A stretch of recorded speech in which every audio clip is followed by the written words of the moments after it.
Hello everybody, I'm Greg Peters with Resilient Realty and Renovation. As you can see, we are finally back in Bayview. The house has been completely remodeled and sold. So last time we spoke, I was standing somewhere in this area talking about the wall that was removed, the non-load bearing wall that they were able to open up this space and create this new open concept design you see now. Also, we were talking about the floors. You'll notice here we did change up the plan. Originally we talked about running tile from the existing hardwood through the kitchen. Well, what they did instead, was install unfinished 2 1/4 oak flooring that butted up to the existing floor. They were able to sand, refinish, and stain to their specification and get the color exactly the way they wanted. With that being said, I'd also like to take today to talk about material selection. Because in your next remodel or project you do, you might want to think about some of the do's and don'ts when doing a kitchen remodel. Some things I want to talk about are cabinet selection. As you can see here, these cabinets are nice and white and attractive, but it's what you can't see that's most important.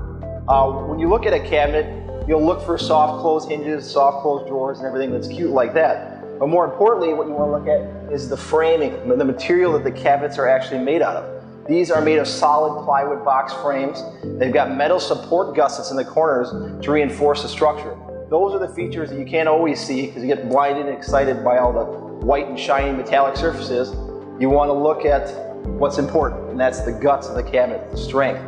Also, let's talk about flooring, because we are here today talking about the existing flooring and how they refinished it and how they tied everything together. I need everyone watching this to promise me that you will never, ever install a laminate or faux wood floor over these. These beautiful, solid 3/4 inch oak floors can be refinished over and over and over again. And they look phenomenal. As you can see here, the gloss, the finish, and the color is phenomenal. So please, don't ever put faux wood over beautiful real wood. As I just mentioned, majority of the cost in a renovation project like this is the labor. So if you plan on saving on labor costs by doing the work yourself, take that savings and put it back into the materials. Upgrade to some nicer finishes, because someday you're going to go to sell that home and prospective buyers will take note and they'll appreciate it. Believe it or not, people can tell the difference nowadays between cheap materials and expensive materials.